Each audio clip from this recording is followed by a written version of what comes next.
Pessoal, não vamos esquecer de acionar o sino. Olá, combatentes do canal da Guerra. O canal da Nova Resistência fez uma entrevista com o coronel McGregor. McGregor, para quem não sabe, é um coronel da reserva do exército americano com muita experiência, lutou na Guerra do Golfo, era muito próximo ao ex-presidente Donald Trump, que quis fazer dele embaixador na Alemanha, mas acabou não dando certo. Enfim, é provavelmente um dos melhores comentaristas de defesa do Ocidente. Então, o canal da Nova Resistência marcou um golaço. Eu conversei com eles, me autorizaram, nós estamos subindo o vídeo aqui no Arte da Guerra, né, para pegar justamente a audiência que não conhece o canal da Nova Resistência. Então eu vou deixar o vídeo para vocês aqui agora, mas antes eu quero agradecer o Lucas Leiroz, o Tasso Nepomucemo, o Carlos Farias e o Rafael Machado, o pessoal da Nova Resistência, por nos autorizarem aí a subir o vídeo, ao mesmo tempo parabenizar por essa produção maravilhosa. Eles marcaram um gol de placa, né? Já tinham trazido Scott Ritter, agora trouxeram o Coronel McGregor. E aproveito também para convidar vocês a se inscreverem no canal da Nova Resistência. Eu vou deixar o link aqui na descrição, lá tem inclusive o vídeo do Scott Ritter. Então vamos assistir agora a sensacional entrevista que o Coronel Douglas McGregor deu ao canal da Nova Resistência. Acompanhe conosco. Saudações, amigos que acompanham o canal da Nova Resistência e aqui o nosso programa Observatório Multipolar. Sejam muito bem-vindos a esse programa mais do que especial, aqui aguardado por muitos que já estão aqui, inclusive, nos aguardando, né, nesta manhã, nessa tarde aqui. E hoje nós teremos a honra de receber aqui pela primeira vez, dando uma entrevista, né, uma conversa aqui com os canais de mídia brasileiro, o grande e renomado, né, o senhor Coronel Douglas McGregor, que foi e é conselheiro militar do presidente Donald Trump, também é comentarista da Fox News, ele é um militar de renome na carreira militar estadunidense, participou de várias operações especiais militares dos Estados Unidos, como por exemplo na Guerra do Golfo, é também autor de muitos livros sobre essas mesmas operações militares, para conversar um pouco sobre a segurança internacional e alguns dos fatos, acontecimentos mais importantes aí dos últimos anos e do atual momento aí no mundo, né? Hoje nós teremos, eu peço para todos os nossos ouvintes a se inscreverem no canal, acompanhar nossas mídias, nós seremos um pouco mais objetivos no dia de hoje. O Coronel McGregor é uma pessoa muito ocupada, né? É até difícil, né, para nós trazermos esses tipos de convidados de muito renome, mas com muita felicidade ele recebeu e aceitou nosso convite, nós estamos aqui e seremos um pouco mais direto hoje nas nossas perguntas. Bem, eu vou passar a palavra primeiro para ele, agradecendo aqui pela participação. Very welcome, Mr. Colonel Douglas McGregor. Thank you very much for accepting our invitation. We are very honored to receive you after years following your working on the internet. How are you? Very good, thanks. Thank you. E nós temos também a presença aqui do nosso amigo e sempre, o Lucas Leiroz também, que fará as nossas perguntas juntamente comigo. Leiroz, como vai? Perfeito, Tasso. Muito ansioso por essa grande oportunidade. Agradeço muito o Coronel McGregor por esse dia e vamos em frente. Perfeito. E também o Carlos aqui, que estará na nossa tradução. Carlos, muito bem-vindo. Obrigado, Tasso. E a todos, né, eu peço para que todos, como eu falei, se inscrevam no canal, enviem superchats, enfim, vamos dar início aqui à nossa conversa, né? Como todos sabem, como eu acabei de introduzir, o Coronel McGregor, ele participa, né, de alguns programas de televisão nos Estados Unidos, como a Fox News, como comentarista geopolítico. E é disso que nós queremos hoje aqui extrair a nossa conversa, né? Começando com perguntas bem gerais sobre o contexto militar, para que ele possa nos oferecer à nossa audiência brasileira um contexto geral. Mr. McGregor, thank you again. Our first question is about the global context of the security of the international relations. In your opinion, who are responsible for the security crisis that the world is currently experiencing the conflict in the Ukraine? The responsibility of this is for the OTAN, or for the NATO, for the Russia, for the United States. Who is responsible for this?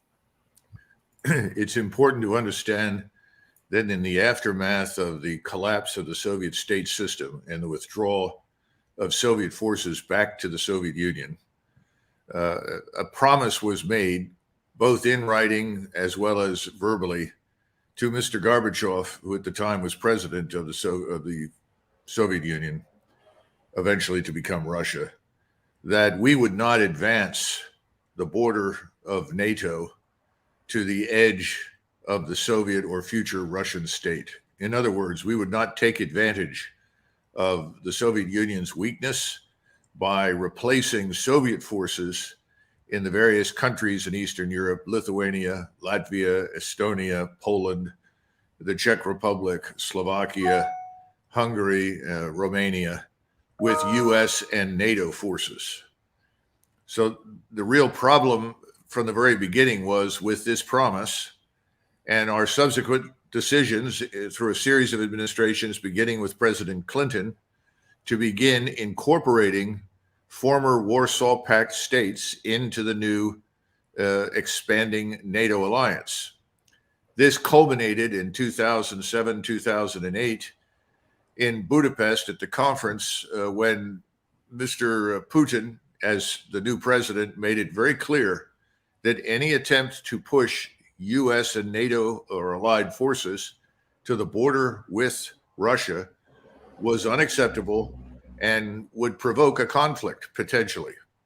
And he's very straightforward about this. Everyone who heard him in 2007 and 2008 understood exactly what he was discussing and exactly what he meant. Nevertheless, people in Washington decided that his views were irrelevant, that Russia was too weak to stop us, and as a result, we could press this matter all the way to Russia's border with the goal at some point, I suspect, though it was never stated at the time, though we've heard this since then, to democratize Russia on the Western model. In other words, make Russia a replicant, or what's the right word, a replica of Western liberal states. This, of course, made a collision inevitable. Now, the collision itself comes about because in 2014, after we successfully installed a government in Kiev that was unambiguously tied to Washington and NATO, we began this process of building a very large and powerful Ukrainian army and supporting armed forces in eastern Ukraine.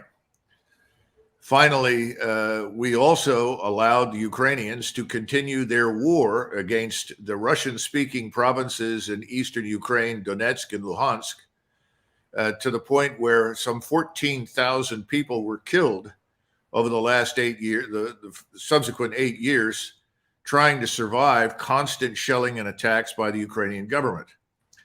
Mr. Putin then met with the leaders of the West in the context of the so-called Minsk Accords in a last-ditch effort to try and rescue the situation by compelling Ukraine to treat all of its citizens equally before the law, by making it specifically clear in law that Russians living in Ukraine who were Ukrainian citizens would be treated exactly the same way as Ukrainian citizens living in Ukraine, that they would be represented and they would have full and equal rights, that they would be allowed to speak their language, educate their children in that language, and so forth, while at the same time recognizing Kiev's sovereignty and legitimacy. As we now know, that turned out to be a farce, because Mrs. Merkel, the former Chancellor of Germany, has admitted publicly that the entire exercise was simply designed to buy Ukraine more time to build up this enormous army. And finally, Mr. Putin made it clear that in addition to this army that was emerging in eastern Ukraine, what he feared was the sudden emplacement of missiles, theater ballistic missiles or intercontinental, but probably theater ballistic missiles that could target and destroy Russia's nuclear deterrent, which of course was unacceptable, as well as put Russia's major cities and population centers into a target array that could result in the destruction of Russia. Finally, another effort was made in December of 2021, and again in January of 2022, to come to some sort of reasonable understanding of what the minimal requirements were for Russian security. These were rejected out of hand, and instead, he was told that until the Russians withdrew from Crimea, which we continue to insist erroneously was a part of Ukraine, when historically Crimea was never part of Ukraine. Crimea ended up inside a Ukrainian border that was drawn by Khrushchev and his drunken friends in the Communist Party in the 1950s, that unless they withdrew from Crimea and the so-called breakaway provinces of Luhansk and Donetsk rejoined Ukraine, recognizing Ukrainian dominance and sovereignty, that we would not do anything to support Mr. Putin in his plea for some sort of reconciliation or understanding with the West. This provoked the Russians, and they began this process on the 24th of February to try and convince the West that it should negotiate an end to the conflict. That, of course, failed miserably and has brought us to the current set of circumstances, which places us on the edge of essentially all-out war with Russia. Então, como foi dito, a gente tem pouco tempo, então vou fazer um resumo muito bem resumido mesmo e posteriormente talvez a gente coloque as legendas ali num corte. Mas basicamente, respondendo a pergunta do Tássio, sim, a culpa é dos Estados Unidos e isso vem desde a queda da União Soviética, que representou a transição do mundo bipolar para o unipolar, e foram feitos acordos já entre Estados Unidos e Rússia, em que os Estados Unidos prometeram que não iam expandir a OTAN em direção a leste e absorver países do já afinado Pacto de Varsóvia. Ali começou essa confusão toda, que depois culminou no famoso discurso do Putin em 2007, em Munique, e depois disso também continuaram sendo feitos esses avanços, e acabou também acontecendo a questão de 2014, né, no golpe da Ucrânia, que também foi sendo financiado um grande exército ali na Ucrânia para fazer frente à Rússia, em desrespeito também a todas as promessas que vinham desde a queda da União Soviética. E isso tudo culmina agora no que a gente está vendo, que é uma terceira guerra mundial em curso, basicamente, e a resposta nem foi dada diretamente, mas fica bem claro que a culpa é dos Estados Unidos e de todas as administrações subsequentes, desde Bill Clinton, que desrespeitaram constantemente essas promessas que foram feitas à Rússia de não expansão da OTAN. Correct. Perfect placements, Colonel. It's very important to hear from important people like you in the United States with this correct and advanced view on this subject. Thank you. Vou passar agora a palavra para o camarada Lucas Leroy, seguir para a nossa próxima pergunta. Leroy, por favor, seja bem-vindo novamente. Obrigado, Tássio. Obrigado a todos os nossos ouvintes. Gostaria de agradecer também aos parceiros, nossos aliados que conseguiram aumentar nossa audiência hoje significativamente com a divulgação do canal. Agradeço principalmente ao comandante Robson Farinazzo pelo importante trabalho que fez divulgando o nosso evento. E quero que todos entendam a importância de sermos a primeira organização aqui a trazer, né, o Coronel McGregor para falar ao Brasil. Primeira vez que isso acontece, um evento exclusivamente nosso aqui, que fruto de muito trabalho. E, bom, eu vou continuar o tópico do Tássio, só que agora abordando especificamente a questão do papel desempenhado pelos Estados Unidos na crise ucraniana atualmente, como o coronel enxerga o futuro desse papel, uma possível saída, né, do governo democrata. So, Colonel McGregor, first of all, I'd like to thank you once again for this opportunity to be speaking to our Brazilian audience for the first time. And so, following this topic, continuing, I'd like to know your opinion about the current role made by the United States in the context of this crisis in Ukraine. And how do you evaluate this role could develop in the coming years with a possible return to power of the Republican Party? Well, first I should say that I am not sure that a Republican victory at this point would make a great deal of difference. The Republican Party and the Democratic Party, certainly on matters of foreign and defense policy, are largely identical in their outlook and views. We don't have time to go into the explanation for that, but I think it's a long-term development, and it is why inside the United States you hear many people talk about the criticality of building a third party, a new party that would consist of people on the Republican side and Democrats who are truly nationalists and conservatives. It will be interesting to see if that happens. That takes a great deal of time, money, and resources, but I just don't think we can expect much change from the existing two-party structure. Now, having said that, I think we are in a very difficult position right now with Russia because the Russians have switched their attitude from one of fight and negotiate to one of preparing potentially for all-out war with the West. They now recognize that they are at war not simply with Washington, but its vassal states in Europe.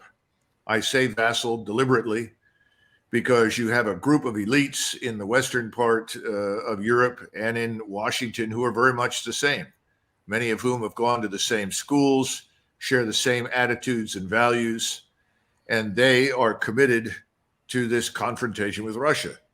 I do not think it is sustainable for all sorts of reasons. We have severe economic problems inside the United States as well as in the West. I think we can argue globally we have financial and economic difficulties right now.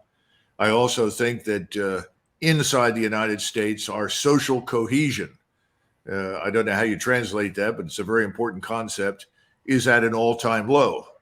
There are people inside the United States who are not simply foreigners. They may, in fact, be American citizens, but seem to have adopted a position of hatred and antipathy towards the United States, its government, its constitution, its way of life. So we have severe problems at home. For these kinds of reasons, I don't think this confrontation will last indefinitely.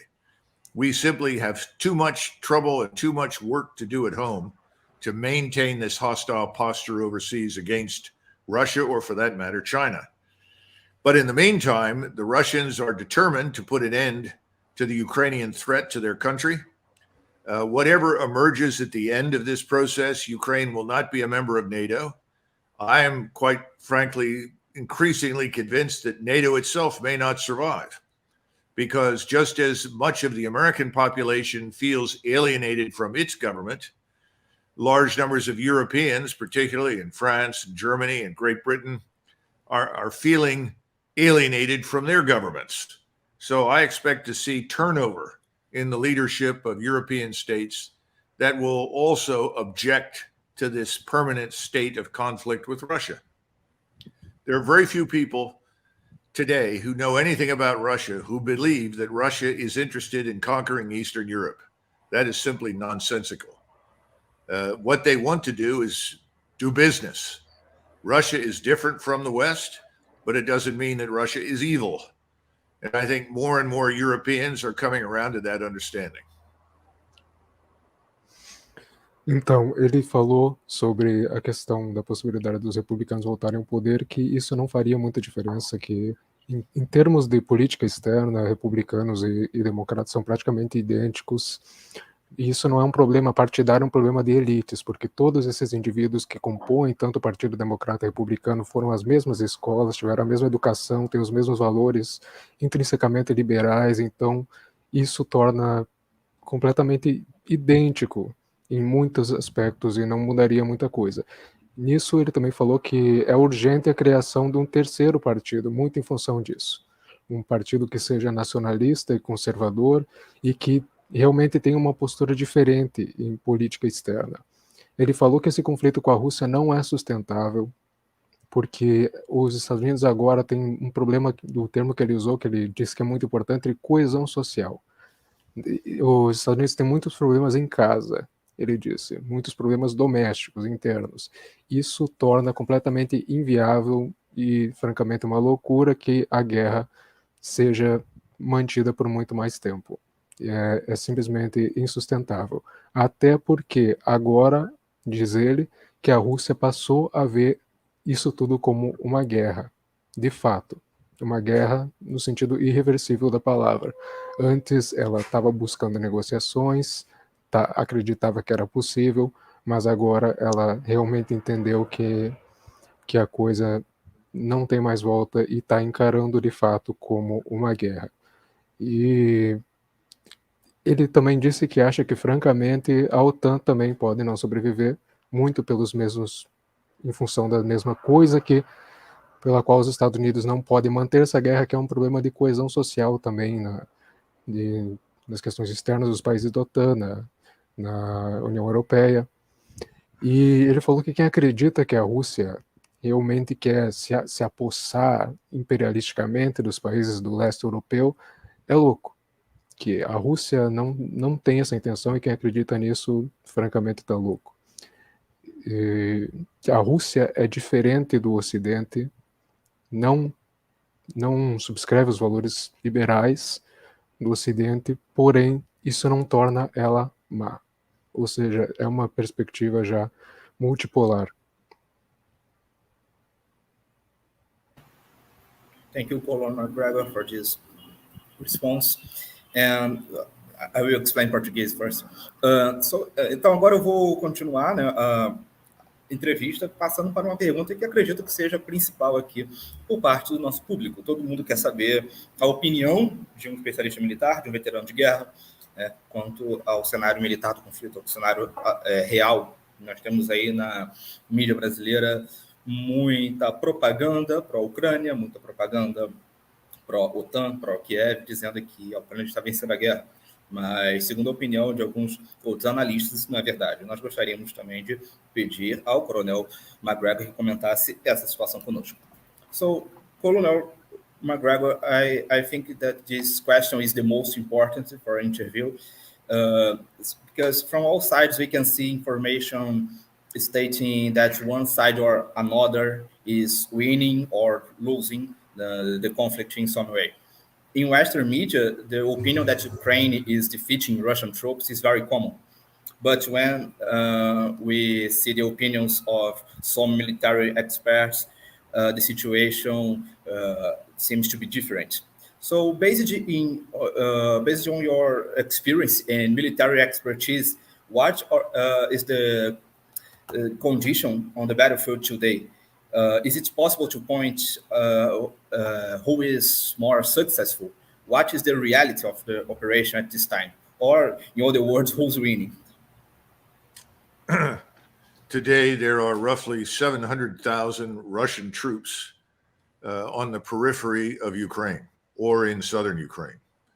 They're organized into 3 giant concentrations, one in the south, somewhere is between 180 and 220,000 troops, another concentration further to the east near Belgrade, over 100 to 150,000 troops, a similar concentration in Belarusia to the north. These 3 concentrations are prepared now to resume a major offensive against Ukraine. Precisely when that will happen, how it will happen, we obviously don't know. But these are extremely well-armed, well-trained troops.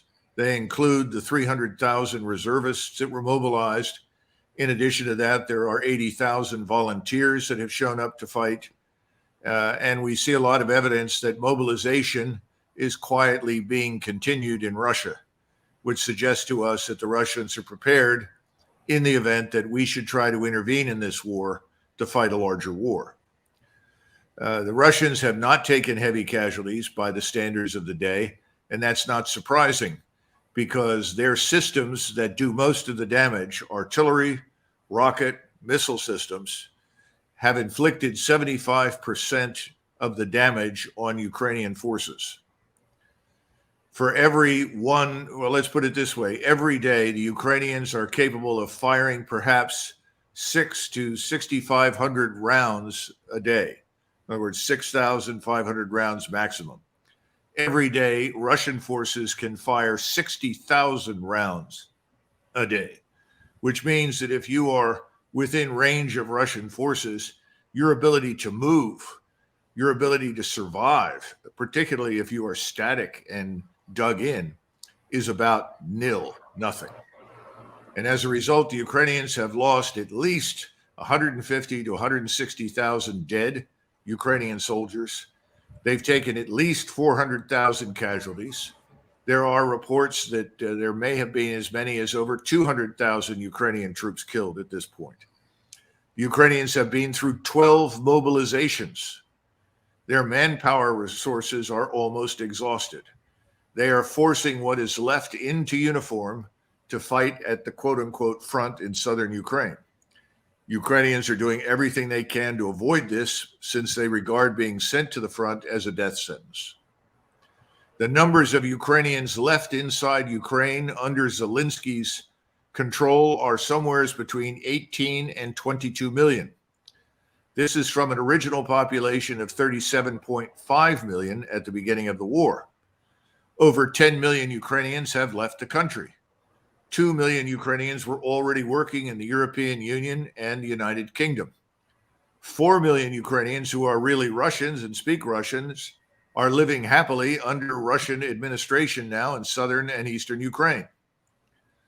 Then when you look at the casualties, you discover suddenly that the population size in Ukraine today that is not under occupation is roughly the same size as the Netherlands, or 22 million at the most, more likely 18 or 19 million.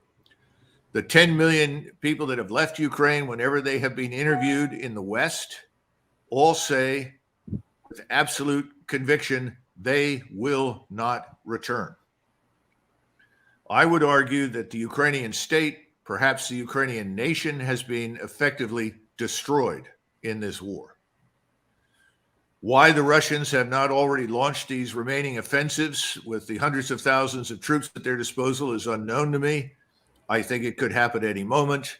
The temperatures are now dropping very, very greatly in Ukraine, so the ground is freezing. There's no problem with trafficability. Obviously, the longer this war lasts, the more likely Ukraine is to die as a nation. And that is probably the most disturbing thing for me, that people in the West don't seem to care. Então, são muitos números a ser traduzidos, também não vai ser possível, vocês vão entender. Então, resumindo, ele acredita que a Ucrânia já está destruída enquanto país e que quanto mais tempo essa guerra se arrastar, maiores serão as chances dela sair morta. Então, ela está destruída, mas ainda não está completamente morta. Praticamente metade da população não está lá, seja por motivos de emigração, seja por motivos de pessoas que já estavam fora, trabalhando em outros países do Ocidente e já afirmaram que não pretendem voltar, seja as pessoas que morreram na guerra e seja também as pessoas das áreas anexadas que já não são mais ucranianos e nunca foram. Então, a população da Ucrânia, por muitos motivos, está reduzida à metade. A Rússia tem tropas posicionadas em áreas muito estratégicas, esperando para lançar uma grande ofensiva em diversos pontos estratégicos, centenas de milhares. Isso conta também as pessoas que foram mobilizadas. Inclusive, a Rússia teve uma mobilização, ele falou que a Ucrânia teve 12. Não é? Então, existem essas tropas muito bem colocadas, esperando para lançar uma grande ofensiva. Ele não sabe ainda por quê. Foi lançada essa grande ofensiva ainda. Ele falou que não sabe. E a Rússia também tem uma grande capacidade de fazer guerra a média, longa distância. Ou seja, de impedir que os ucranianos sequer se movam em função do poder a média e longa distância e da melhor capacidade de manter esse tipo de guerra. Ou seja, claramente a Rússia está, sim, vencendo essa guerra e ele se diz completamente abismado com o fato de que os países ocidentais realmente não parecem ligar para a destruição da Ucrânia e do povo ucraniano, que é fruto da manutenção ad infinitum desse conflito, que está nos interesses ocidentais manter, pelo visto, até o último ucraniano, como já foi dito.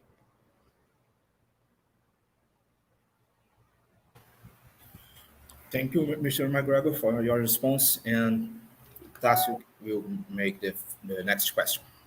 Obrigado. Seguindo aqui as nossas questões, acho que tudo isso que o Coronel McGregor mencionou nos leva ao questionamento sobre, né, como solucionar, então, toda essa crise. Né? Ele já mencionou que algumas das possíveis soluções vêm de dentro do próprio Estados Unidos, com a possibilidade da criação de um novo partido que direcione uma nova geopolítica, digamos assim, uma nova visão de política externa para os Estados Unidos, e é nesse sentido que eu vou fazer a pergunta para ele, né? Como que ele acredita que pode se resolver a crise na Ucrânia e qual modelo de mundo ele entende que pode tornar possível a coexistência pacífica entre os Estados Unidos e a Rússia?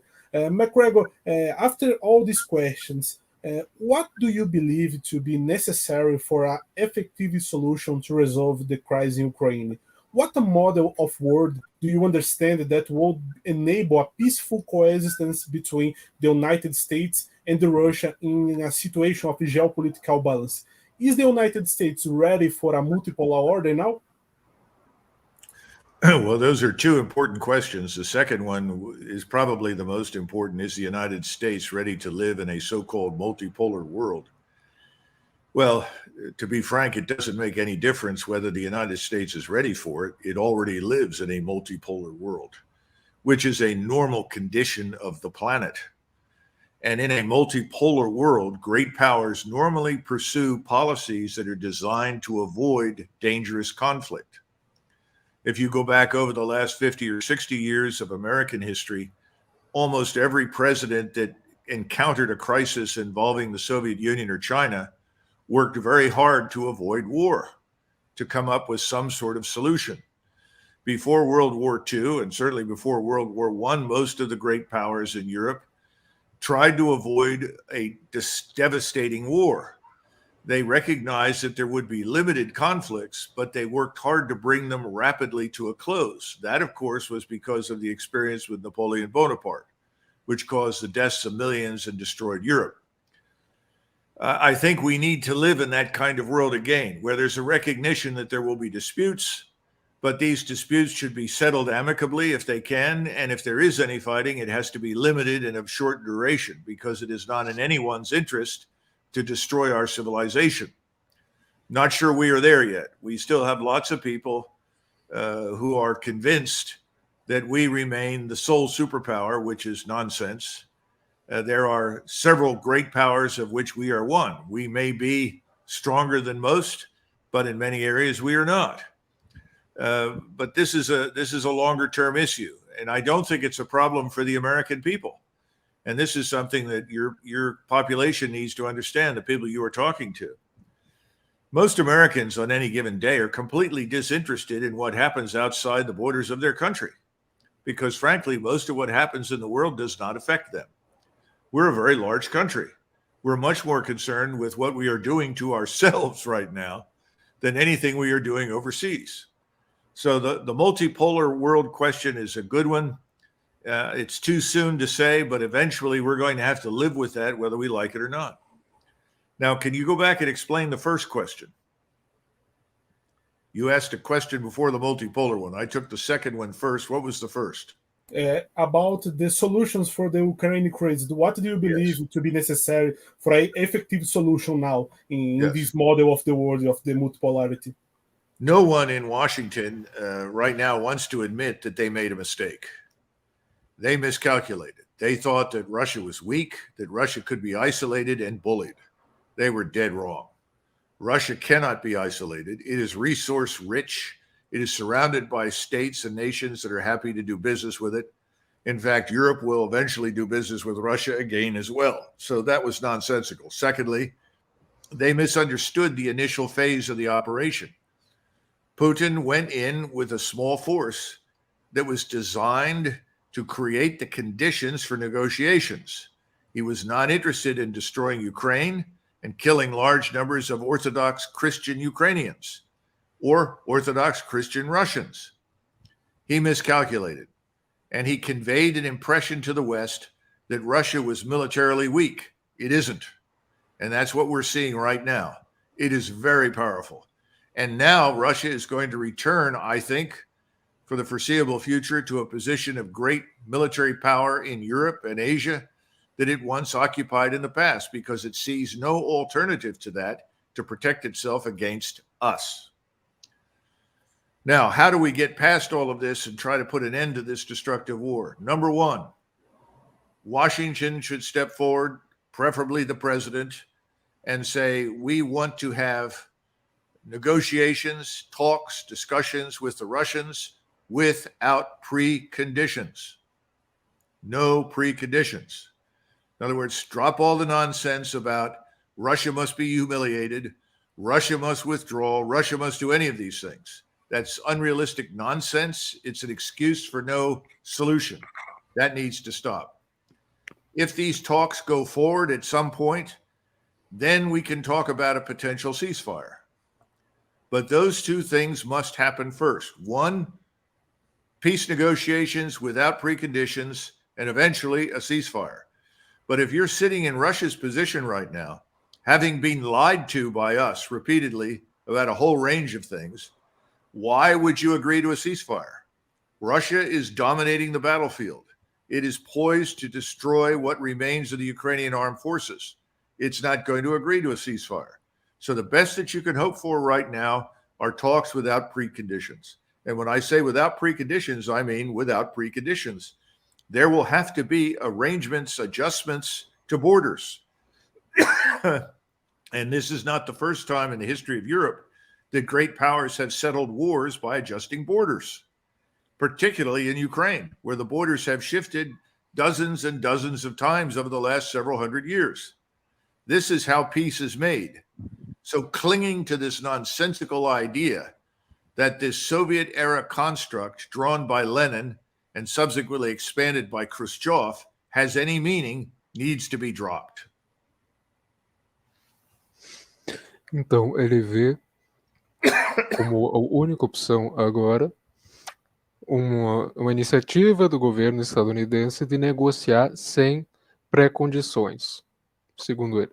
Sem pré-condições, ou seja, paz branca, melhor jeito possível de descrever, que é sem qualquer intenção de humilhar a Rússia, como temos visto até agora, e estar aberto também à possibilidade de redesenhar fronteiras, que é algo que historicamente sempre foi possível e muitas vezes necessário para a resolução de conflitos, principalmente dessa escala.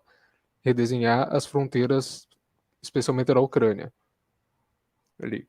Coisas que outros convidados nossos também já colocaram como possibilidades, desejáveis ou não. E os Estados Unidos calcularam muito mal como ia se dar tudo isso. Eles subestimaram a Rússia ao extremo. Eles subestimaram a capacidade da Rússia no que tange a recursos naturais e matéria-prima para se manter nessa guerra, e subestimaram também o quão dispostos estariam outros países a conseguir cooperando com a Rússia apesar disso. Quantos cooperando, seja comercialmente ou em outras áreas também. Áreas que dizem respeito mais direto ainda à guerra, como a gente vê no Irã, né? Então, a única possibilidade possível seria, como ele enxerga, a negociação de paz sem quaisquer pré-condições vindas dos Estados Unidos, da OTAN, e é isso. Sobre a questão de que ordem seria possível para acabar com a possibilidade disso acontecer novamente, se a ordem multipolar é o melhor jeito possível, ele disse que sim, e ainda acrescentou que não só é a melhor opção, como também é o estado natural do mundo. Olha que interessante, é a nossa visão também. É o estado natural e normal do mundo, e é como as coisas sempre decorreram historicamente, né? Que grandes potências sempre coexistiram e buscaram resoluções pacíficas para os seus conflitos que poderiam acontecer entre elas, sempre reconhecendo que deve ser respeitado um certo limite e que sempre é mais desejável a negociação pacífica desses conflitos. E não importa, diz ele, se os Estados Unidos estão ou não dispostos a se inserir nessa nova ordem multipolar e reconhecer-se enquanto parte dela, não mais como um hegemon, como unipolar.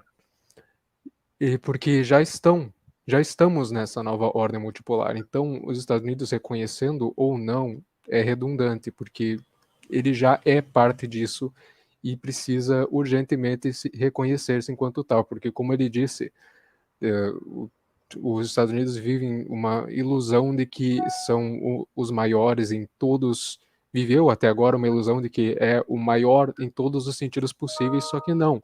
Ele é sim o maior em alguns sentidos, mas em muitos outros não é. E a população estadunidense, ele disse que isso é algo também já historicamente recorrente, que a população estadunidense não se importa, por bem ou por mal, não se importa muito com o que está acontecendo fora de suas fronteiras, porque não os afeta diretamente, não é? Então isso também volta à necessidade de criar um terceiro partido para quebrar com a lógica bipartidária do sistema estadunidense, né? Mas é basicamente isso. Perfect, Mr. Colin McGregor. We Brazilians really hope that the vision of a good man's nationalist, conservative like you can prevail so that we have a peaceful coexistence in the America and the world too. Vou passar a palavra agora para o Leiroz pedir as nossas considerações para o McGregor e fazer a nossa finalização. Leiroz, por favor, muito obrigado. Então, agradeço muito a toda a audiência, um episódio incrível aqui, centenas de pessoas online, gente de todo mundo, tanto falantes de português quanto falantes de inglês, e, consequentemente, de todo o planeta, porque é uma língua universal hoje em dia, então tem gente de todo o mundo, literalmente, aqui com a gente hoje, e agradeço muito por essa oportunidade. Vou pedir agora ao Coronel suas considerações finais. So, Mr. McGregor, thank you very much for this fantastic time with us today. It's a pleasure and honor for us to be the first channel to interview you in Brazil. We have already interviewed Scott Ritter, Diane Serre, and it's always a pleasure for us to be with American citizens who are against this policy of war against Russia. So thank you very much. You will be always welcome to our organization, and I hope you will come back in the future. Could you please say some words, send a final message to our Brazilian listeners? The key to peace right now in Eastern Europe and probably throughout most of the world is for Washington to recognize the legitimate security interests of its partners. Russia has legitimate security interests in Ukraine. Remember that for most of its history, certainly over the last 400 years, Ukraine was part of Russia. Prior to that, it was part of Polish Lithuania and occasionally part of Sweden and Austria-Hungary. The point is that Ukraine has not in its history ever been fully sovereign and independent. That should have been recognized early on. So for the future, we need to recognize the legitimate interests of all nations and not simply try to dictate to others what their interests are or to impose our interests on others. There's no real requirement to do so. It's not important to us. The most important thing is for us to trade with everyone. And that should be our top priority, and intervention militarily should be the last thing that we think about. In the meantime, I wish you all the best. God bless all of you for what you're doing, and God bless your countrymen. Thank you. Então, Coronel McGregor disse que o pressuposto que devemos ter agora é que a Ucrânia nunca foi, historicamente, um país totalmente soberano. Já foi parte da União Soviética, já foi parte do Império Russo, já foi parte da Confederação de Polônia e Lituânia, né? Então, isso deve ser reconhecido e também reconhecer, acima de tudo, a legitimidade das preocupações russas a respeito da própria soberania, né? Porque isso até agora não foi feito. E isso deve ser feito, e buscando uma coisa que eu deixei passar na resposta anterior, porque se não for feito, a Rússia não vai ter outra saída senão tornar-se uma potência militar. E isso vai contra os interesses até dos Estados Unidos. Eles estão fazendo tudo errado e sem perceber, deixando o orgulho tomar conta e sem perceber que isso vai até contra os próprios interesses dos Estados Unidos. Ou seja, estão alimentando essa conjuntura em que a única saída possível para a Rússia é tornar-se uma potência militar que esteja disposta a intervir dessa forma para proteger a própria soberania e os próprios interesses. E que, para os Estados Unidos, a intervenção militar devia ser a última hipótese possível, não a primeira, como vem sendo agora. It was a great honor for us to receive you here, Mr. Colin McGregor. These channels will always be open for you and for your communication with the Brazilian public. Wish the best luck for you and for all Americans truly committed to real peace in the world. Thank you very much to stay here today. Thank you. Thank you. Bye-bye. Bye, thank you. Muito obrigado, pessoal. Antes de encerrarmos aqui a nossa live, agradecer, o Coronel já saiu, agradecer a todo mundo que aqui participou, né? Foi uma live excelente, acho que... Só rapidinho, só para afirmar novamente que a gente já falou no começo da live, o Coronel McGregor é uma pessoa que tem uma agenda extremamente lotada, tínhamos um tempo muito curto, com todas as audiências com ele, né? Todas as reuniões, tem sempre um limite muito curto de tempo.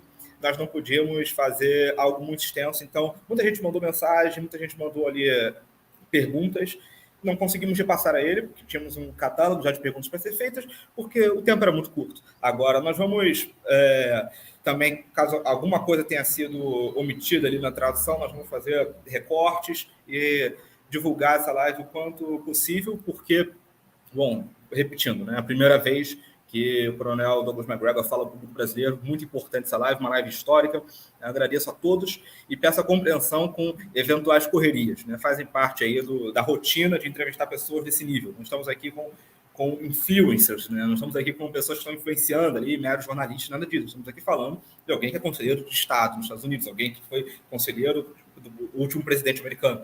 Então, uma pessoa com uma expertise militar muito grande e que nenhum outro canal no Brasil, né, conseguiu trazer. Então, peço que entendam a importância disso. E, claro, reforço meus agradecimentos, principalmente ao comandante Robson Farinazzo, pela divulgação que fez aí da nossa live e nos permitiu essa audiência tão grande no dia de hoje. Espero que quem não conseguiu acompanhar no dia de hoje possa posteriormente ver. Hoje nós ficamos sem o Rafael Machado, né, que está sempre aqui conosco. Foi no horário de trabalho dele, mas faz parte e também vai acompanhar aí depois. Só retornando aí para o Tássio, foi só um recorte aí para reforçar esses pontos. Perfeito, recorte importantíssimo, né? A gente sabe que quanto mais a Nova Resistência, eu diria que é o único canal aqui no Brasil que faz uma cobertura tão aprimorada da política externa estadunidense, que é um tema tão importante para qualquer um que queira debater a multipolaridade, né? Às vezes o mundo dissidente fica focado em entender a multipolaridade com base, né, nos países mais próximos a gente, Rússia e China, mas é muito importante esse trabalho que nós fazemos aqui, né, de trazer pessoas de dentro dos Estados Unidos, vocês viram, né? Acho que não precisa nem comentar o quão foi elucidadora a posição do Coronel Conor McGregor, né, de trazer essa visão de que os Estados Unidos têm problemas internos. A gente pensa que é um império coeso, né, ali com as suas mãos no mundo, né, mas dentro do seu próprio país tem pessoas que estão ali pensando de fato, né, que esse modelo de mundo colocado pelas oligarquias estadunidenses não é um modelo ideal para a população estadunidense. A gente falou já diversas vezes isso daqui, né, de o quanto esses tipos de conflito, a participação dos Estados Unidos em guerras como na Ucrânia, não faz parte do interesse do povo estadunidense, né? E é importante para que nós apoiemos de fato essas iniciativas para entendermos e nos colocarmos de maneira efetiva a nossa posição na política externa. Entender que dentro dos Estados Unidos há aqueles que lutam junto conosco, né, para a construção de um mundo multipolar e pacífico, né? Então acho que essa live eu acredito ter sido uma das melhores que eu tenha participado aqui. Foi uma visão elucidadora que não existia ainda, né, no Brasil. Assim, a gente não tinha esse tipo de visão. Você não vai ver isso na OTAN News, você não vai ver isso em lugar nenhum, né? Nesses meios você imagina que os Estados Unidos é um povo coeso, né, que acredita de fato que está levando para o mundo a paz e a democracia. Quando na verdade não é isso, né? Isso é uma grande ilusão, né? O interesse do povo estadunidense de fato está em outros lugares, né? Está representado aqui, como nós podemos ver nas falas do Coronel McGregor. E eu vou passar agora uma terceira guerra mundial não atende de forma alguma aos interesses do povo americano. Nunca atendeu nem ao povo europeu, nem a nenhum povo dos países, né, do eixo atlanticista, né? Atende aos interesses das elites. Porque essas elites querem realmente o fim do mundo. esse é o significado de grande reset, né? Recomeçar. Então, essas elites querem destruir o mundo e recomeçar uma nova ordem, mas não tem os interesses populares.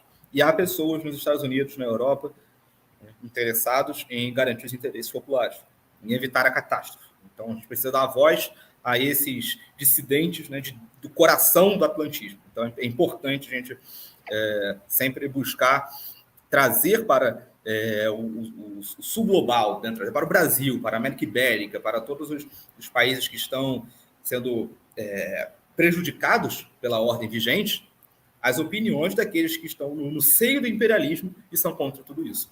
Então, essa é a grande importância da live de hoje. Bom, aparentemente, eu gostaria de ressaltar aqui que, aparentemente, o YouTube boicotou a nossa live de hoje, aí, tirando o nosso botão de superchat. Então, para quem queria fazer uma doação para a NR, para quem queria fazer uma pergunta que pudesse aparecer primeiro ali para a gente repassar ao coronel, e não conseguiu por causa desse erro da plataforma, peço desculpas, mas nós sabemos que as redes sociais atuam de forma muito ativa, defendendo certos interesses e boicotando certas transmissões. Então, se for esse o caso, eu peço perdão a todos. Retornando aí.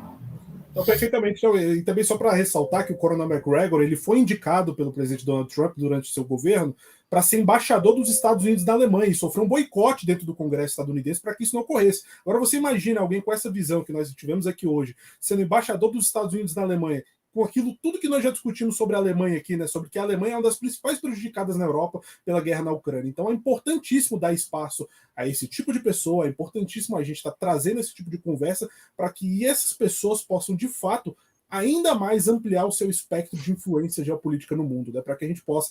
vai vir dos Estados Unidos também, nós, principalmente como americanos, né? Latino-americanos, sul-americanos, é muito importante a gente entender que os Estados Unidos é uma peça fundamental para a coexistência pacífica do nosso próprio povo, né?